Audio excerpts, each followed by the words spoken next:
Oi, pessoal! Sejam bem-vindos ao Literatura Oral, podcast de leitura comentada e de sugestões literárias. Eu sou Sabrina Siqueira e estou fazendo a leitura de O Crime do Padre Amaro, romance de 1875, escrito pelo português Eça de Queiroz e que abre o período do realismo em Portugal. No último episódio, vimos como foi a infância e a juventude de Amaro. Ele fica órfão cedo, é criado pela marquesa na casa em que os pais trabalhavam e não recebe afeto de ninguém. Também não é questionado sobre o que quer fazer da vida. Aos 15 anos é enviado ao seminário, porque foi a decisão da marquesa, e vai de bom grado para fugir da vida árida que levava na casa do tio. No seminário, ele só pensa em fugir, em terminar logo os estudos e ser livre. Ele demonstra curiosidade sobre mulheres e chega a pensar que ser padre não é uma boa, porque não vai poder casar. Mas, como também não tem outra alternativa, termina o curso e é ordenado. Amaro fica confuso quanto à imagem da mulher difundida no seminário, ora santa, ora demoníaca.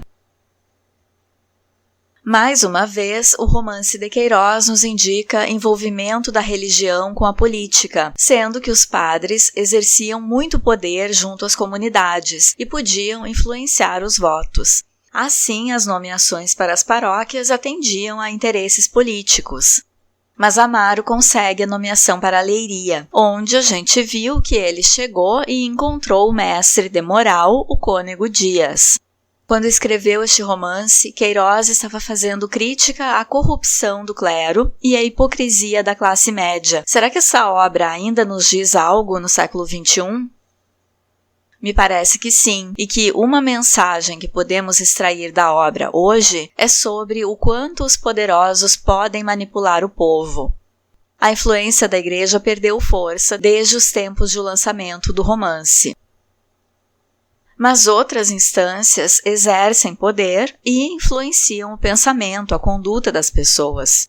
Os juízes, por exemplo. O judiciário concentra um poder enorme e consegue manipular a opinião pública. O impeachment da presidente Dilma foi influenciado pela atuação do juiz Moro, que agora abraça definitivamente a esfera política, se candidatando a presidente. E uma coisa que não mudou dos tempos do Eça, pelo menos aqui no Brasil, é a ligação entre política e religião. Existe uma bancada evangélica no Congresso Nacional e nos legislativos estaduais e municipais. E não é raro os candidatos usarem slogans com Deus e família, associarem a sua imagem à religião.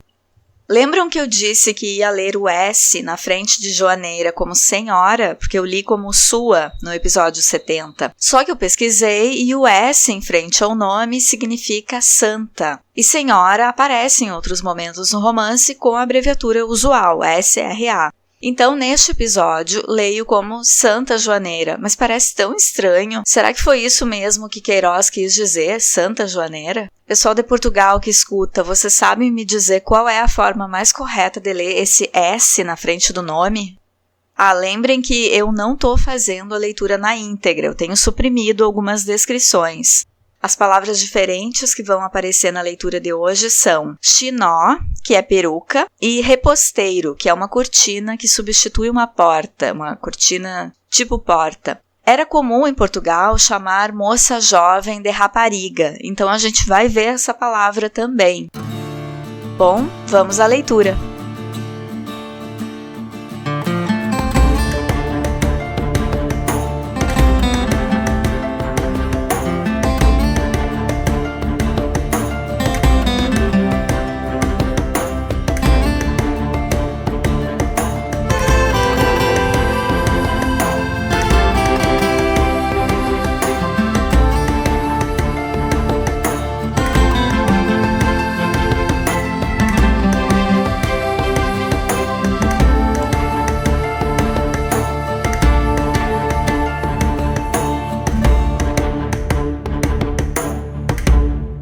Capítulo 4.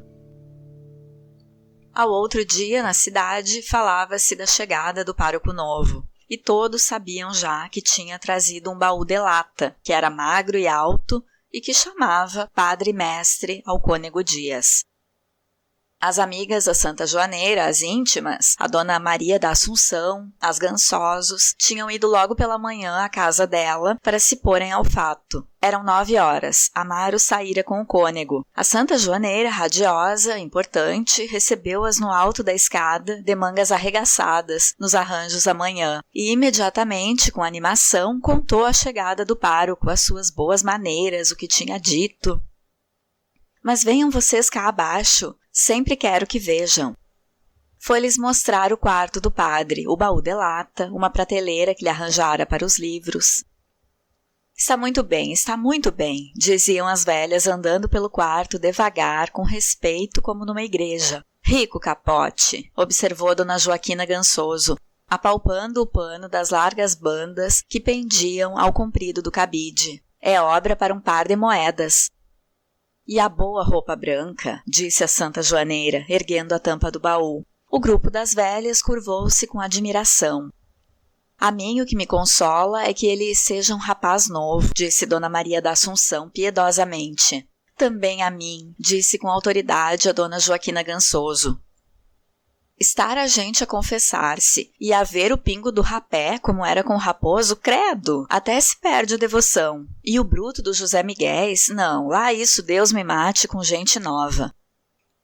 A Santa Joaneira ia mostrando as outras maravilhas do pároco. Um crucifixo que estava ainda embrulhado num jornal velho, o álbum de retratos, onde o primeiro cartão era uma fotografia do Papa abençoando a cristandade. Todas se extasiaram. É o mais que se pode, diziam, é o mais que se pode. Ao sair, beijando muito a Santa Joaneira, felicitaram-na porque adquirira, hospedando o pároco, uma autoridade quase eclesiástica. Vocês apareçam à noite, disse ela do alto da escada.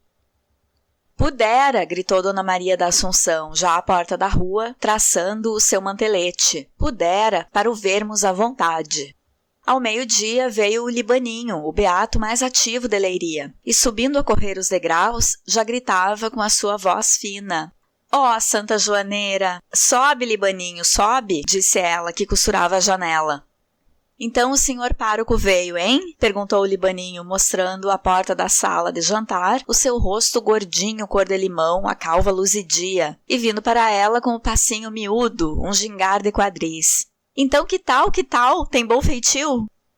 A Santa Joaneira recomeçou a glorificação de Amaro, a sua mocidade, o seu ar piedoso, a brancura dos seus dentes. Coitadinho, dizia o Libaninho, babando-se de ternura devota. Mas não se podia demorar, ia para a repartição. Adeus, filhinha, adeus, e batia com a sua mão papuda no ombro da Santa Joaneira. Estás cada vez mais gordinha, olha que rezei ontem a salve rainha que tu me pediste, ingrata. A criada tinha entrado. Adeus, russa, estás magrinha, pega-te com a senhora mãe dos homens. E avistando Amélia pela porta do quarto entreaberta, ai que estás mesmo uma flor, Melinha, quem se salvava na tua graça, bem eu sei. E apressado, saracoteando-se com um pigarrinho agudo, desceu a escada rapidamente ganindo. Adeuzinho, pequenas. Ó, Libaninho, vens à noite? Ai, não posso, filha, não posso. E a sua vozinha era quase chorosa. Olha que amanhã é Santa Bárbara. Tem 6 Padre Nossos de direito. Amaro fora visitar o chantre com o cônego Dias e tinha-lhe entregado uma carta de recomendação do senhor Conde de Ribamar. Conheci muito o senhor Conde de Ribamar, disse o chantre. Em 46, no Porto, somos amigos velhos. Era eu cura de Santo Ildefonso. Há que anos vai isso? Depois jantou em casa do cônego Dias e foram passear ambos pela estrada de Marrazes. Uma luz doce e esbatida alargava-se por todo o campo. Havia nos outeiros, no azul do ar, um aspecto de repouso, de meiga tranquilidade. Amaro parou junto da ponte e disse, olhando em redor a paisagem suave. Pois, senhores, parece-me que me hei de dar bem aqui. Há de se dar regaladamente, afirmou o cônego, sorvendo o seu rapé. Eram 8 horas quando recolheram a casa da Santa Joaneira. As velhas amigas estavam já na sala de jantar. Ao pé do candeeiro de petróleo, Amélia costurava. A senhora Dona Maria da Assunção vestira-se, como nos domingos, de seda preta. O seu chinó, de um louro avermelhado, estava coberto com as rendas de um enfeite negro. As mãos descarnadas, solenemente pousadas no regaço, reluziam de anéis. Conservava-se direita e cerimoniosa, com a cabeça um pouco de lado, os óculos de ouro assentes sobre o nariz acavalado. Tinha no queixo um grande sinal cabeludo, e quando se falava de devoções ou de milagres, dava um jeito ao pescoço e abria um sorriso mudo, que descobria os seus enormes dentes esverdeados, cravados nas gengivas como cunhas. Era viúva e rica, e sofria de um catarro crônico. Aqui tem o senhor pároco novo, Dona Maria, disse-lhe a Santa Joaneira. Ela ergueu-se, fez uma mesura com um movimento de quadris comovida. Estas são as senhoras Gansosos, há de ter ouvido, disse a Santa Joaneira ao pároco. Amaro cumprimentou timidamente. Eram duas irmãs. Passavam por ter algum dinheiro, mas costumavam receber hóspedes. A mais velha, a senhora Dona Joaquina Gansoso, era uma pessoa seca, com uma testa enorme e larga, 2 olhinhos vivos, o nariz arrebitado, a boca muito espremida. Embrulhada no seu chale, direita, com os braços cruzados, falava perpetuamente numa voz dominante e aguda, cheia de opiniões. Dizia mal dos homens e dava-se toda a igreja. A irmã, a senhora Dona Ana, era extremamente surda. Nunca falava e, com os dedos cruzados sobre o regaço, os olhos baixos, fazia girar tranquilamente os 2 polegares. Nutrida, com seu perpétuo vestido preto de riscas amarelas, um rolo de arminho ao pescoço, dormitava toda a noite e só acentuava a sua presença de vez em quando por suspiros agudos. Dizia-se que tinha uma paixão funesta pelo recebedor do correio. Todos a lastimavam e admirava-se a sua habilidade em recortar papéis para caixas de doce. Estava também a senhora Dona Josefa, irmã do cônego Dias. Tinha a alcunha de castanha pilada. Era uma criaturinha mirrada, de linhas aduncas, pele engelhada e cor de cidra, voz sibilante. Vivia num perpétuo estado de irritação, os olhinhos sempre assanhados, contrações nervosas de birra, toda saturada de fel. Era temida. O maligno doutor Godinho chamava-lhe a estação central das intrigas de Leiria. Então passeou muito, senhor pároco? Perguntou ela logo impertigando-se. Fomos quase até lá ao fim da estrada de Marrazes, disse o cônego, sentando-se pesadamente por detrás da Santa Joaneira. Não achou bonito, senhor pároco? Acudiu a senhora Dona Joaquina Gansoso. Muito bonito. Falaram das lindas paisagens de Leiria, das boas vistas. A senhora Dona Josefa gostava muito do passeio ao pé do rio. Até já ouvira dizer que nem em Lisboa havia coisa assim. Dona Joaquina Gansoso preferia a Igreja da Encarnação, no alto. Desfruta-se muito dali. Amélia disse sorrindo. Eu, por mim, gosto daquele bocado ao pé da ponte, debaixo dos chorões. E partindo com os dentes o fio da costura, é tão triste. Amaro olhou para ela, então, pela primeira vez. Tinha um vestido azul, muito justo ao seio bonito. O pescoço branco e cheio saía de um colarinho voltado. Entre os beiços vermelhos e frescos, o esmalte dos dentes brilhava. E pareceu ao pároco que um buçuzinho lhe punha aos cantos da boca uma sombra sutil e doce. Houve um pequeno silêncio. O cônego Dias, com o beiço descaído, ia já cerrando as pálpebras. Que será feito do senhor padre Brito? Perguntou Dona Joaquina Gansoso. Está talvez com enxaqueca, pobre de Cristo. Lembrou piedosamente a senhora Dona Maria da Assunção. Um rapaz que estava junto do aparador disse então: Eu vi-o hoje a cavalo, ia para os lados da Barrosa. Homem, disse logo com azedume a irmã do cônego, a senhora Dona Josefa Dias. É milagre que o senhor tenha reparado. Por que, minha senhora? Disse ele erguendo-se e chegando-se ao grupo das velhas. Era alto, todo vestido de preto, sobre o rosto de pele branca regular, um pouco fatigado, destacava-se bem um bigode pequeno, muito negro, caído aos cantos, que ele costumava mordiscar com os dentes.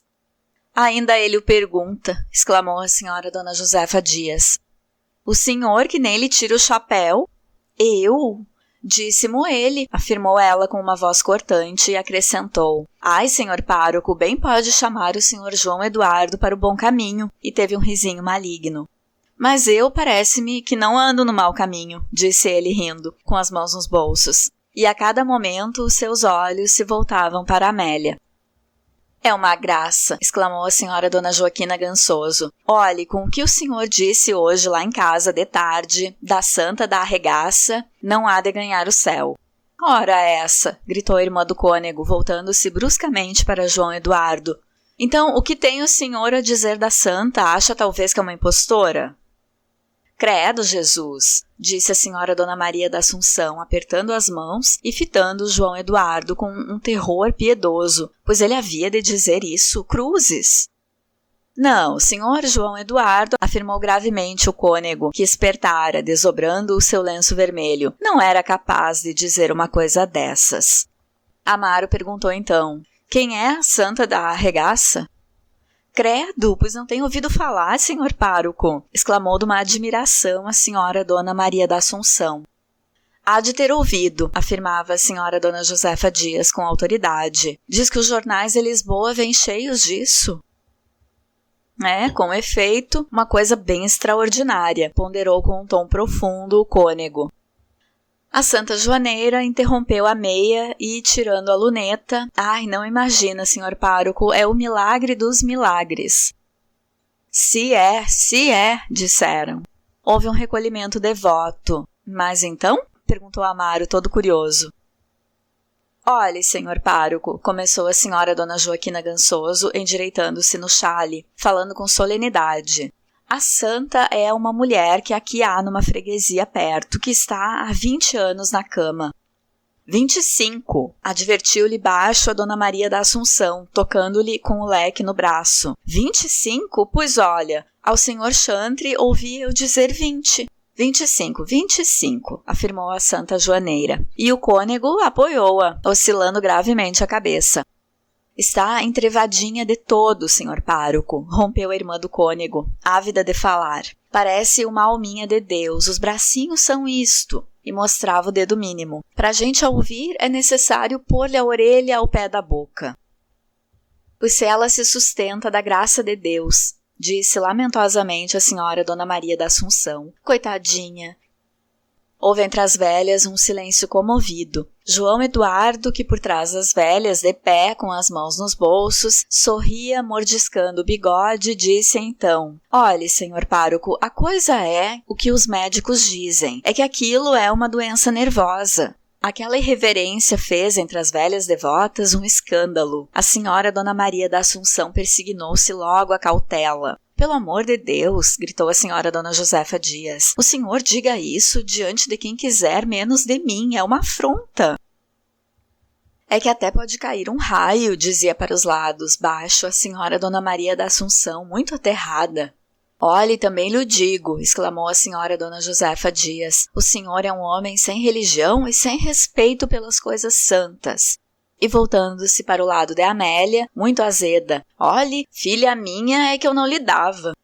Amélia corou, e João Eduardo, fazendo-se vermelho também, curvou-se sarcasticamente. Eu digo o que dizem os médicos, e de resto, acredite que não tenho pretensões a casar com pessoa da sua família, nem mesmo consigo, senhora Dona Josefa. O cônego deu uma risada muito pesada. Arreda, cruzes! Gritou ela, furiosa. Mas que faz então a santa? Perguntou o padre Amaro para pacificar. Tudo, senhor pároco, disse a senhora Dona Joaquina Gansoso. Está sempre de cama, sabe rezas para tudo. Pessoa por quem ela peça tem a graça do Senhor. É que a gente apega-se com ela e cura-se de toda a moléstia. E depois, quando comunga, começa a erguer-se e fica com o corpo todo no ar, com os olhos erguidos para o céu, que até chega a fazer terror. Mas nesse momento uma voz disse à porta da sala: Ora, viva a sociedade, isto hoje está de truz. Era um rapaz extremamente alto, amarelo, com as faces cavadas. uma grenha riçada, um bigode a Dom Quixote. Quando ria tinha uma sombra na boca, porque lhe faltavam quase todos os dentes de diante, e nos seus olhos encovados, de grandes olheiras, errava um sentimentalismo piegas. Trazia uma guitarra na mão. Então como vai isso hoje? Perguntaram-lhe logo. Mal, respondeu ele com voz triste, sentando-se. Sempre as dores no peito, a tossezita. Então não se dava bem com óleo de fígado de bacalhau? Qual? Fez ele desconsoladamente. Uma viagem à Madeira, isso é que era, disse a senhora Dona Joaquina Gansoso com autoridade. Ele riu com uma jovialidade súbita. Uma viagem à Madeira não está má. A Dona Joaquina Gansoso tem nas boas. Um pobre amanuense de administração com 18 vinténs por dia, mulher e 4 filhos, para a Madeira. E como vai ela, a Joanita? Coitadita, lá vai. Tem saúde, graças a Deus. Gorda, sempre com bom apetite. Os pequenos, os 2 mais velhos, é que estão doentes. Demais, a mais agora, a criada também caiu de cama. É o diacho. Paciência, paciência. E encolhia os ombros. Mas voltando-se para a Santa Joaneira, dando-lhe uma palmada no joelho, e como vai a nossa madre abadesa? Todos riram. E a senhora Dona Joaquina Gansoso informou o pároco que aquele rapaz, o Arthur Couceiro, era muito engraçado e tinha uma bela voz. Era a melhor da cidade para modinhas.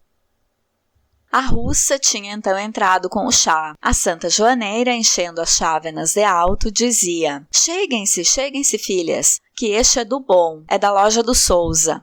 E Arthur oferecia açúcar com o seu antigo gracejo. Se está azedinho, é carregar-lhe no sal. As velhas sorviam a pequenos goles pelos pires. Escolhiam cuidadosamente as torradas. Sentia-se o mastigar ruminado dos queixos e, por causa dos pingos da manteiga e das nódoas do chá, estendiam prudentemente os lenços sobre o regaço. Vai um docinho, senhor pároco? Disse Amélia, apresentando-lhe o prato. São da Encarnação, muito fresquinhos. Obrigado. Aquele ali é toucinho do céu. Ah, se é do céu, disse ele todo risonho, e olhou para ela, tomando o bolo com a ponta dos dedos. O senhor Arthur costumava cantar depois do chá. Sobre o piano, uma vela alumiava o caderno de música, e Amélia, logo que a russa levou a bandeja, acomodou-se, correu os dedos sobre o teclado amarelo. Então hoje que há de ser? Perguntou Arthur. Os pedidos cruzaram-se. Arthur pigarreou, cuspilhou e, dando subitamente à face uma expressão dolorosa, ergueu a voz, cantou lugubremente. Era uma canção dos tempos românticos. Dizia uma suprema despedida num bosque por uma tarde pálida de outono. Muito bonito, murmuravam. Arthur cantava enternecido, o olhar vago, mas nos intervalos, durante o acompanhamento, sorria em redor, e na sua boca cheia de sombra viam-se os restos de dentes podres. O padre Amaro, ao pé da janela, fumando, contemplava a Amélia, enlevado naquela melodia sentimental e mórbida. O seu perfil fino, de encontro à luz, tinha uma linha luminosa, destacava harmoniosamente a curva do seu peito, e ele seguia as suas pálpebras de grandes pestanas, que do teclado para a música se erguiam e se abaixavam, com um movimento doce. João Eduardo, junto dela, voltava-lhe as folhas de música. Mas Arthur, com a mão sobre o peito, a outra erguida no ar, num gesto desolado e veemente, soltou a última estrofe. Bravo, bravo! Exclamaram. E o cônego Dias comentou baixo ao pároco. Ah, para coisas de sentimento não há outro. E bocejando enormemente, pois menino tenho tido toda a noite as lulas a conversar cá por dentro. Mas chegara a hora do loto. Cada um escolhia os seus cartões habituais. E a senhora Dona Josefa Dias, com o seu olho de ávara a luzir, chocalhava já vivamente o grosso saco dos números. Aqui tem um lugar, senhor pároco, disse Amélia. Era junto dela. Ele hesitou, mas tinham aberto espaço e veio sentar-se um pouco corado, ajeitando timidamente a volta. Fez-se logo um grande silêncio, e com a voz dormente, o cônego começou a tirar os números. A senhora Dona Ana Gansoso dormitava ao seu canto, ressonando ligeiramente. O cônego rosnava os números com as pilhérias veneráveis da tradição. 1 cabeça de porco, 3 figura de entremês. Precisa-se o 21, dizia uma voz. E a irmã do cônego sôfrega. Chocalhe esses números, mano Plácido, vá. E traga-me esse 47, ainda que seja de rastos, dizia o Arthur Colseiro, com a cabeça entre os punhos. Enfim, o cônego quinou, e Amélia, olhando em redor pela sala, então não joga, senhor João Eduardo, disse ela, onde está? João Eduardo saiu da sombra da janela, por trás da cortina. Tome lá este cartão, ande, jogue. E receba as entradas, já que está de pé, disse a Santa Joaneira. Seja o senhor recebedor. João Eduardo foi em roda com o pires e porcelana. No fim, faltavam 10 réis. Eu já dei, exclamavam todos excitados. Fora a irmã do cônego que não tocara no seu cobre acastelado. João Eduardo disse, curvando-se. Parece-me que a senhora Dona Josefa não entrou. Eu? Gritou ela furiosa. Olha uma destas. Até fui a primeira, credo. 2 moedas e 5 réis, por sinal. Que tal está o homem? Ah, bem, disse ele então. Fui eu que me esqueci. Caponho. E rosnou. Beata e ladra. E a irmã do cônego dizia, no entanto, baixo a senhora Dona Maria da Assunção. Queria ver se escapava o Melro. Falta de temor a Deus. Só quem não está feliz é o senhor pároco, observaram. Amaro sorriu. Estava distraído e fatigado. Às vezes mesmo esquecia-se de marcar. E Amélia dizia-lhe, tocando-lhe no cotovelo. Olhe que não marcou, senhor pároco. Tinham já apostado 2 ternos. Ela ganhara, depois faltou a ambos para quinarem o número 36. Em roda repararam. Ora, vamos ver se quinam ambos, disse a senhora Dona Maria da Assunção, envolvendo-os no mesmo olhar baboso. Mas o 36 não saía.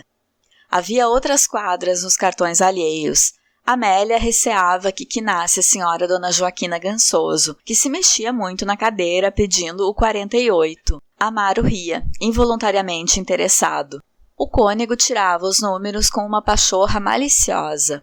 Vá, ande com isso, senhor cônego, diziam-lhe. Amélia, debruçada, os olhos vivos, murmurou. Dava tudo para que saísse o 36. Sim, aí o tem, 36, disse o cônego. Quinamos, gritou ela, triunfante, e tomando o cartão do pároco e o seu, mostrava-os para conferirem, orgulhosa, muito corada. Ora, Deus os abençoe, disse o cônego, jovial, entornando-lhes diante o pires cheio de moedas de 10 réis. Parece milagre, considerou a senhora Dona Maria da Assunção piedosamente. Mas tinham dado 11 horas e depois da tumba final as velhas começaram a agasalhar-se. Amélia sentou-se ao piano, tocando ao de leve uma polca. João Eduardo aproximou-se dela e, baixando a voz, muitos parabéns por ter quinado com o senhor pároco, que entusiasmo! E como ela ia responder, boa noite, disse ele secamente, embrulhando-se no seu chale e manta com despeito.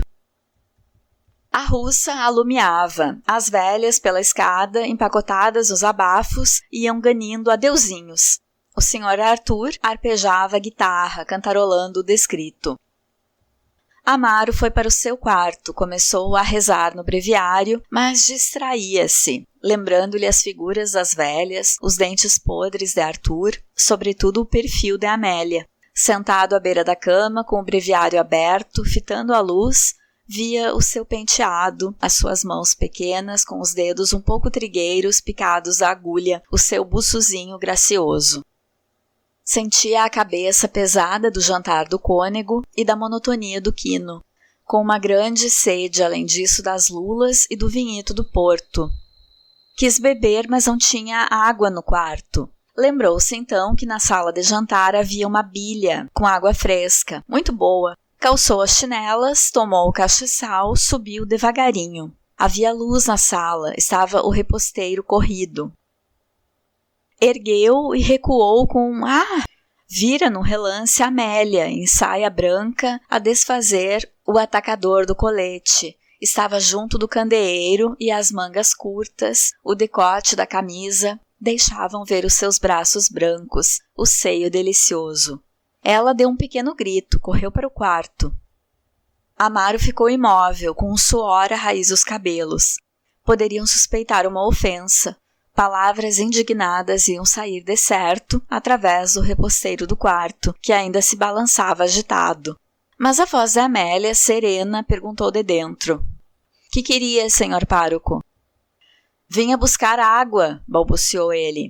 Aquela russa, aquela desleixada. — Desculpe, senhor pároco, desculpe. Olha aí ao pé da mesa a bilha. Achou? — Achei. Desceu devagar com o copo cheio. A mão tremia-lhe, a água escorria-lhe pelos dedos. Deitou-se sem rezar. Alta noite, Amélia sentiu por baixo passos nervosos pisarem o soalho. Era Amaro, que com o capote aos ombros e em chinelas, fumava excitado pelo quarto. Capítulo 5. Ela em cima não dormia também. Sobre a cômoda, dentro de uma bacia, a lamparina extinguia-se, com um mau cheiro de morrão de azeite. Brancuras e saias caídas no chão destacavam, e os olhos do gato, que não sossegava, reluziam pela escuridão do quarto com uma claridade fosfórica e verde. Na casa vizinha, uma criança chorava sem cessar. Amélia sentia a mãe embalar-lhe o berço, cantar-lhe baixo. — Dorme, dorme, meu menino, que a tua mãe foi à fonte. Era a pobre Catarina engomadeira, que o tenente Souza deixara com o filho no berço e grávida de outro, para ir casar a Entremós. Tão bonita era, tão loura, e mirrada agora, tão chupada. Como ela conhecia aquela cantiga. Quando tinha 7 anos, sua mãe dizia, nas longas noites de inverno, ao irmãozinho que morrera. Lembrava-se bem, moravam então noutra casa, ao pé da estrada de Lisboa. À janela do seu quarto havia um limoeiro e a mãe punha na sua ramagem luzidia os coeiros do Joãozinho a secarem ao sol. Não conhecera o papá, fora militar, morrera novo. E a mãe ainda suspirava ao falar da sua bela figura com o uniforme de cavalaria. Aos 8 anos ela foi para a mestra, como se lembrava. A mestra era uma velhita roliça e branca, que fora tacho das freiras de Santa Joana de Aveiro. Com seus óculos redondos, junto à janela, empurrando a agulha, morria-se por contar histórias do convento. Amélia ouvia aquelas histórias encantada. Gostava então tanto de festas da igreja e da convivência dos santos, que desejava ser uma freirinha muito bonita, com um véuzinho muito branco. A mamã era muito visitada por padres. O chantre Carvalhosa, um homem velho e robusto, que soprava de asma ao subir a escada e tinha uma voz fanhosa, vinha todos os dias, como amigo da casa. Amélia chamava-lhe padrinho. Quando ela voltava da mestra à tarde, encontrava-o sempre a palestrar com a mãe na sala, de batina desabotoada, deixando ver o longo colete de veludo preto com raminhos bordados a amarelo. O senhor chantre perguntava-lhe pelas lições e fazia dizer a tabuada. À noite havia reuniões. Vinha o padre Valente, o cônego Cruz, e um velhito calvo que fora frade franciscano e a quem chamavam Frei André. Vinham as amigas da mãe com as suas meias e um capitão colceiro de caçadores que tinha os dedos negros do cigarro e trazia sempre a sua viola. Mas às 9 horas mandavam-na deitar. Pela frincha do quarto ela via a luz, ouvia as vozes. Foi assim crescendo entre padres. Mas alguns eram-lhe antipáticos, sobretudo o padre Valente, tão gordo, tão suado, com umas mãos papudas e moles de unhas pequenas. Gostava de a ter entre os joelhos, torcer-lhe devagarinho a orelha, e ela sentia o seu hálito impregnado de cebola e de cigarro. O seu amiguinho era o cônego Cruz, magro, com o cabelo todo branco, a volta sempre asseada, as fivelas luzidias. Entrava devagarinho, cumprimentando com a mão sobre o peito, e uma voz suave, cheia de esses. Já então sabia o catecismo e a doutrina. Na mestra, em casa, em qualquer bagatela, falavam-lhe sempre dos castigos do céu, de tal sorte que Deus aparecia-lhe como um ser que só sabe dar sofrimento e morte. e que é necessário abrandar, rezando e jejuando, ouvindo novenas, animando os padres. Por isso, se às vezes ao deitar lhe esquecia uma salve rainha, fazia penitência no outro dia, porque temia que Deus lhe mandasse sezões ou a fizesse cair na escada. Mas o seu melhor tempo foi quando começou a tomar lições de música. A mãe tinha na sala de jantar, ao canto, um velho piano, coberto com um pano verde, tão desafinado que servia de aparador. Amélia costumava cantarolar pela casa, e a sua voz fina e fresca agradava ao Sr. Chantre, e as amigas da mãe diziam-lhe: "Tu tens aí um piano, por que não mandas ensinar a rapariga? Sempre é uma prenda, olha que lhe pode servir de muito."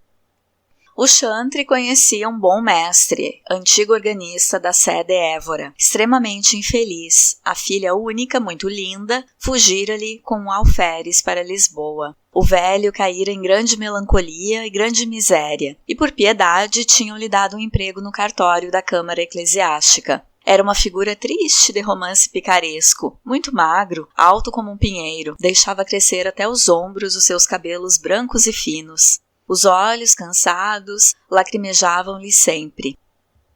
Chamavam-lhe o tio Cegonha, pela sua alta magreza e o seu ar solitário. Amélia um dia tinha-lhe chamado tio Cegonha, mas mordeu logo o beiço, toda envergonhada. O velho pôs-se a sorrir.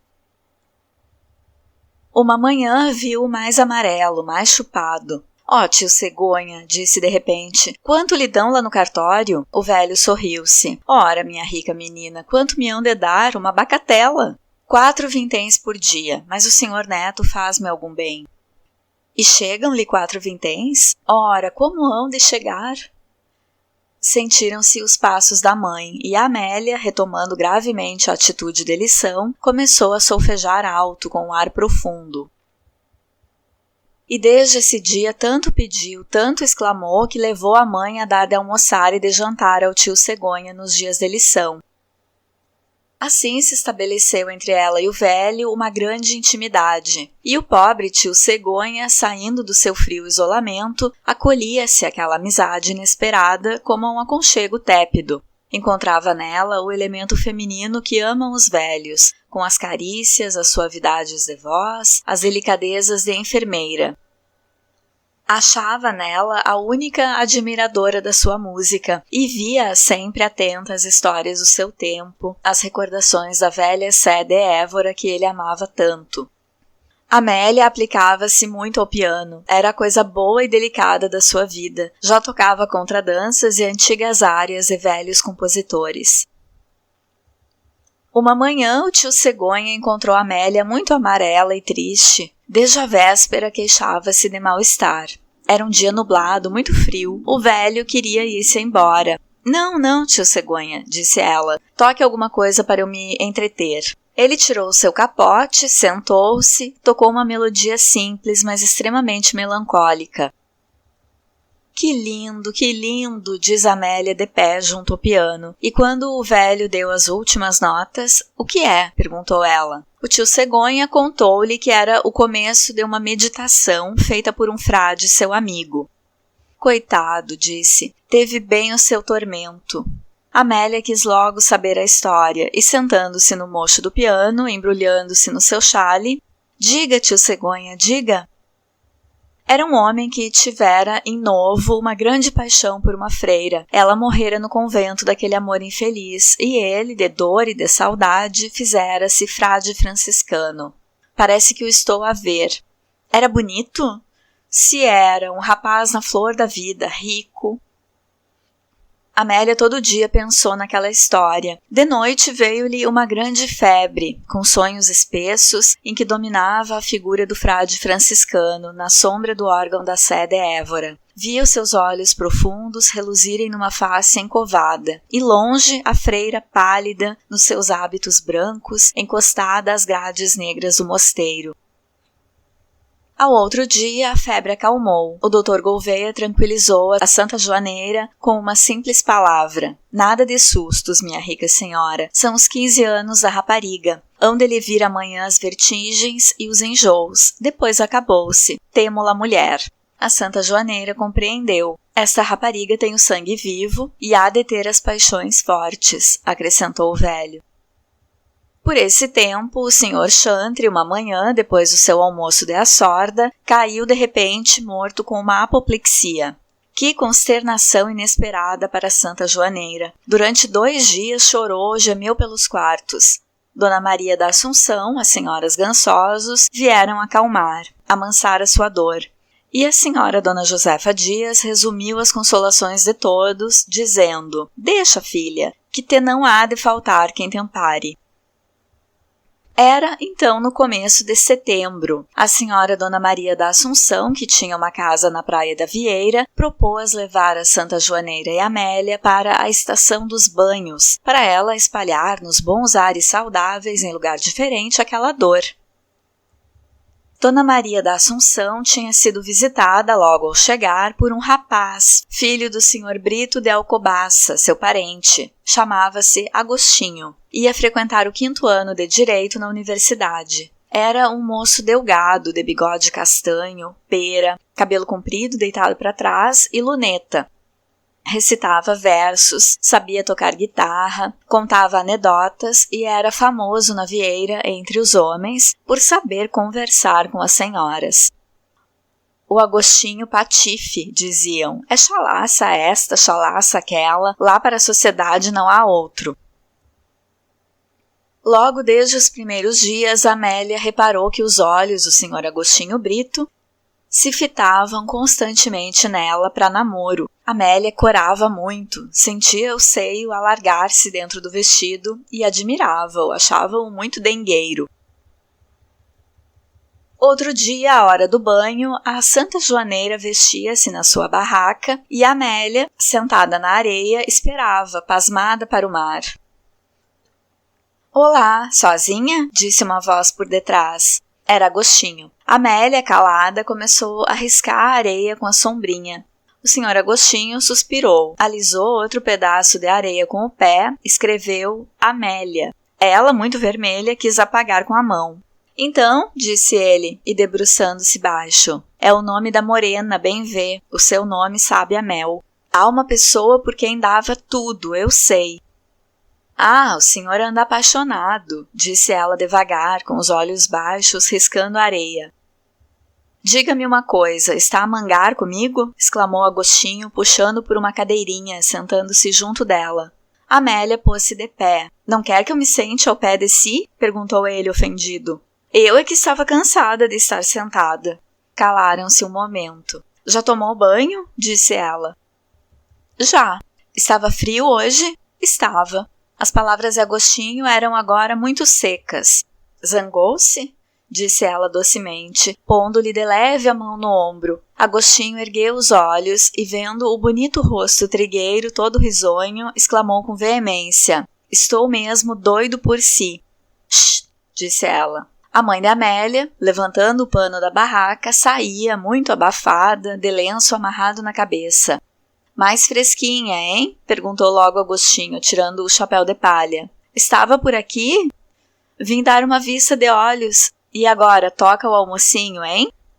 Se é servido, disse a Santa Joaneira. Agostinho, muito galante, ofereceu o braço à mamã.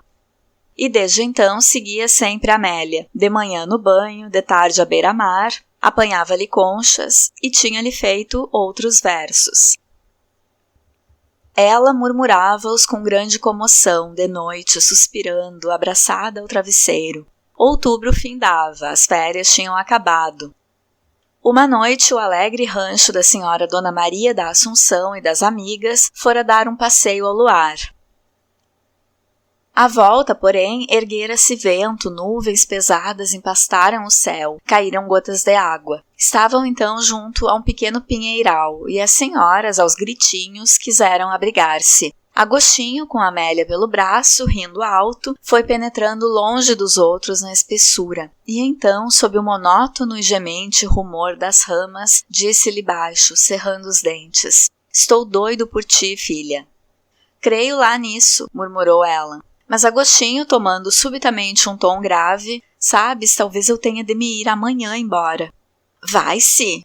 Talvez, não sei ainda. Além de amanhã é a matrícula. Vai-se, suspirou Amélia. Ele então tomou-lhe a mão, apertou-lhe com furor. Escreve-me, disse. E a mim, escreve-me, disse ela. Agostinho agarrou-a pelos ombros e machucou-lhe a boca de beijos vorazes. Deixe-me, dizia ela sufocada. De repente teve um gemido doce como um arrulho de ave e abandonava-se, quando a voz aguda de Dona Joaquina Gansoso gritou: Alma aberta, é andar, é andar! E Amélia, desprendendo-se, atarantada, correu a agachar-se sob o guarda-chuva da mamã. Ao outro dia, com efeito, o Sr. Agostinho partiu. Vieram as primeiras chuvas, e dentro em pouco também Amélia, a mãe, a senhora Dona Maria da Assunção, voltaram para a Leiria. Passou o inverno, e um dia, em casa da Santa Joaneira, Dona Maria da Assunção deu parte de que o Agostinho Brito, segundo lhe escreviam de Alcobaça, tinha o casamento justo com a menina do Vimeiro. Cáspite, exclamou Dona Joaquina Gansoso, apanha nada menos que os seus 30 contos, olha o meco. E, diante de todos, Amélia rompeu a chorar. Amava Agostinho e não podia esquecer aqueles beijos de noite no Pinheiral Cerrado. Pareceu-lhe então que não tornaria a ter alegria. Ainda lembrada daquele moço da história do tio Cegonha, que por amor se escondera na solidão de um convento, começou a pensar em ser freira. Deu-se a uma forte devoção, manifestação exagerada das tendências, que desde pequenina as convivências de padres tinham lentamente criado na sua natureza sensível. Lia todo dia livros de rezas, encheu as paredes do quarto de litografias coloridas de santos, passava longas horas na igreja, acumulando salve-rainhas à Senhora da Encarnação. Ouvia todos os dias missa, quis comungar todas as semanas. E as amigas da mãe achavam-na um modelo de dar virtude a incrédulos. Foi por esse tempo que o cônego Dias e sua irmã, a senhora Dona Josefa Dias, começaram a frequentar a casa da Santa Joaneira. Dentro em pouco o cônego tornou-se o amigo da família. Depois do almoço, era certo com a sua cadelinha, como outrora o chantre com o seu guarda-chuva. Tenho-lhe muita amizade, faz-me muito bem, dizia a Santa Joaneira. Mas o senhor chantre, não há dia nenhum que me não lembre dele. A irmã do cônego tinha então organizado com a Santa Joaneira a Associação das Servas da Senhora da Piedade. A senhora Dona Maria da Assunção, as Gansosos, filiaram-se, e a casa da Santa Joaneira tornou-se um centro eclesiástico. Foi esse o momento melhor da vida da Santa Joaneira. As criadas, por escrúpulo, eram examinadas em doutrina antes de serem aceitas. Ali, muito tempo, fizeram-se as reputações. As nomeações de sineiros, coveiros, serventes da sacristia arranjavam-se ali, por intrigas sutis e palavras piedosas. Tinham tomado um certo vestuário entre o preto e o roxo. Toda a casa cheirava a cera e a incenso, e a Santa Joaneira mesmo monopolizara o comércio das hóstias. Assim passaram anos. Pouco a pouco, porém, o grupo devoto dispersou-se. A ligação do cônego Dias e da Santa Joaneira, muito comentada, afastou os padres do cabido. O novo chantre morrera de apoplexia também, como era de tradição naquela diocese fatal aos chantres, e já não eram divertidos os quinos às sextas-feiras. Amélia mudara muito, crescera, fizera-se uma bela moça de 22 anos, de olhar aveludado, beiços muito frescos, e achava a sua paixão pelo Agostinho uma tontice de criança. A sua devoção subsistia, mas alterada. O que amava agora na religião e na igreja era o aparato, a festa. Tomava a sé como a sua ópera. Deus era o seu luxo. Nos domingos de missa gostava de se vestir, de se perfumar com água de colônia, de se ir aninhar sobre o tapete do altar-mor, sorrindo ao padre Brito ou ao cônego Saldanha. Mas em certos dias, como dizia a mãe, murchava. Voltavam então os abatimentos de outrora, que a amarelavam, lhe punham 2 rugas velhas ao canto dos lábios. Tinha nessas ocasiões horas de uma vaga saudade parva e mórbida, em que só a consolava cantar pela casa o Santíssimo ou as notas lúgubres do toque da agonia. Com alegria voltava-lhe o rosto do culto alegre, e lamentava então que a Sé fosse uma ampla estrutura de pedra, de um estilo frio e jesuítico. Quereria uma igreja pequenina, muito dourada, tapetada, forrada de papel, iluminada a gás, e padres bonitos oficiando a um altar ornado. Fizera 23 anos quando conheceu João Eduardo no dia da procissão de Corpus Christi, em casa do tabelião Nunes Ferral, onde ele era escrevente. Amélia, a mãe, a senhora Dona Josefa Dias, tinham ido ver a procissão da bela varanda do tabelião. João Eduardo estava lá, modesto, sério, todo vestido de preto. Havia muito que Amélia o conhecia, mas naquela tarde, reparando na brancura da sua pele e na gravidade com que se ajoelhava, pareceu-lhe muito bom rapaz. João Eduardo aproximou-se de Amélia. « eu não danço, disse ela logo com ar seco. João Eduardo não dançou também. Foi encostar-se a uma ombreira com a mão na abertura do colete, os olhos fitos em Amélia. Ela percebia, desviava o rosto, mas estava contente. E quando João Eduardo, vendo uma cadeira vazia, veio sentar-se ao pé dela, Amélia fez-lhe logo lugar acomodando os folhos de seda, agradada. O escrevente, embaraçado, torcia o bigode com a mão trêmula. Por fim, Amélia, voltando-se para ele, « Então o senhor não dança também? »« E a senhora, dona Amélia? » disse ele baixo. Ela inclinou-se para trás e, batendo nas pregas o vestido, « eu estou velha para estes divertimentos, sou uma pessoa séria. »« Nunca se ri? » perguntou ele, pondo na voz uma intenção fina. « Às vezes rio, quando há de quê, » disse ela olhando de lado. « De mim, por exemplo. »« De si? Ora essa.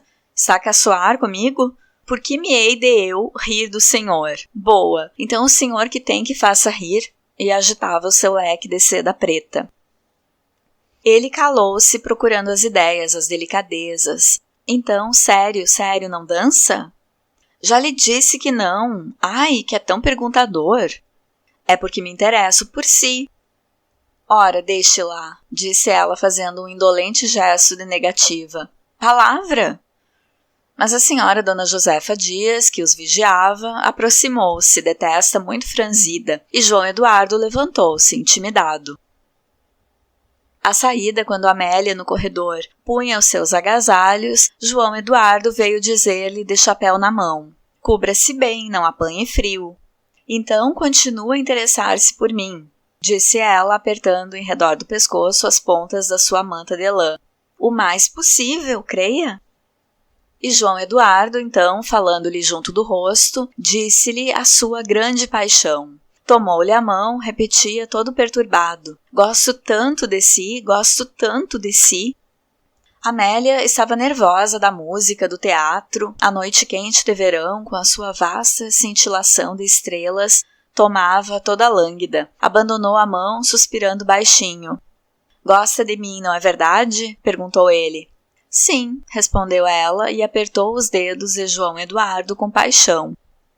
Mas, como ela pensou, fora de certo um fogacho, porque dias depois, quando conheceu mais João Eduardo, quando pôde falar livremente com ele, reconheceu que não tinha nenhuma inclinação pelo rapaz. Estimava-o, achava-o simpático, bom moço, poderia ser um bom marido, mas sentia dentro de si o coração adormecido. O escrevente, porém, começou a ir à Rua da Misericórdia quase todas as noites. A Santa Joaneira estimava-o pelo seu propósito e pela sua honradez.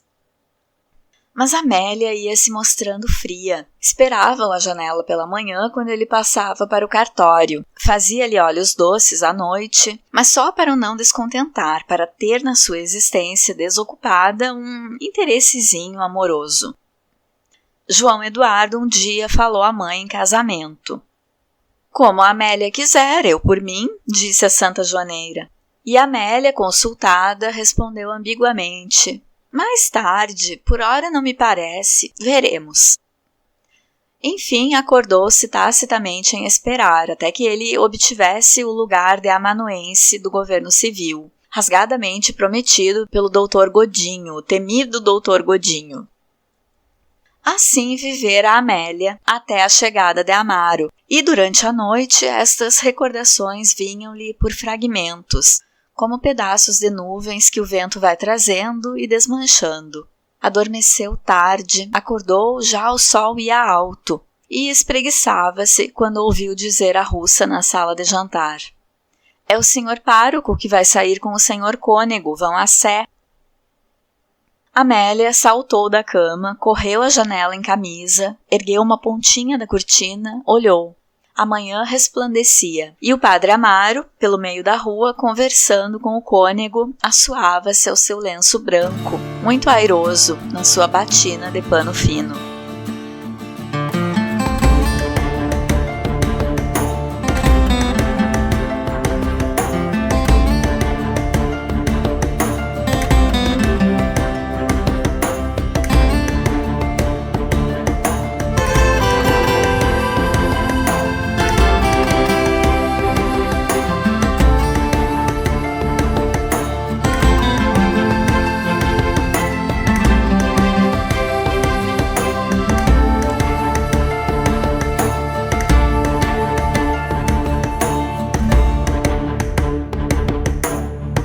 Na leitura de hoje, vimos o primeiro dia de Amaro em Leiria. Gente, e a locatária levando as amigas no quarto do inquilino e mexendo nas coisas dele. Até nas coisas dentro do baú mexem. Que mexeriquentas!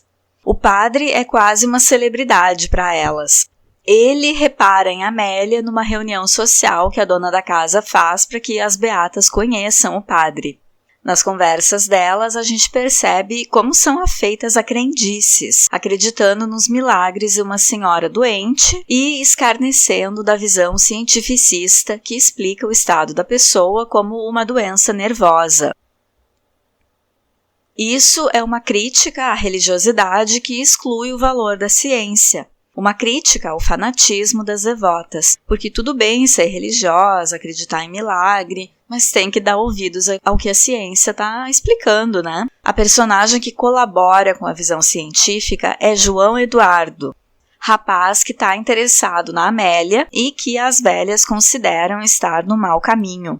Durante um jogo de bingo, Amaro e Amélia fazem dupla. O cônego Dias parece que tira os números com pouca isenção, e a irmã dele rouba na hora de pagar as apostas. Aliás, os padres jogando a dinheiro também não parece um comportamento muito adequado, né? No final dessa noite, Amaro surpreende a Amélia abrindo os botões da roupa na luz da sala e fica muito envergonhado. Os dois passam a noite em claro, cada um no seu quarto, pensando. Amélia lembrando como a casa dela sempre foi frequentada por padres. Ela cresce num ambiente cheio de carolas e de padres, e com a ideia de Deus associado a sofrimento e morte. Pensa no primeiro namorado, que casou com outra, na vontade que teve em virar freira por causa dessa decepção, e depois conhece João Eduardo, que quer casar, mas que ela está mantendo em banho-maria, porque não gosta muito dele. A joaneira sempre recebeu visitas frequentes de religiosos. Desde que ficou viúva, tinha algum padre assíduo em sua casa, quando não grupos deles. E o atual visitante de todos os dias, que aliás ajuda nas despesas da casa, é o cônego Dias, mestre de Amaro. Por hoje eu fico por aqui. No próximo episódio continua a leitura comentada de O Crime do Padre Amaro, de Eça de Queiroz. Feliz ano novo, com saúde, entusiasmo, oportunidades e humor para todos nós. Um abraço!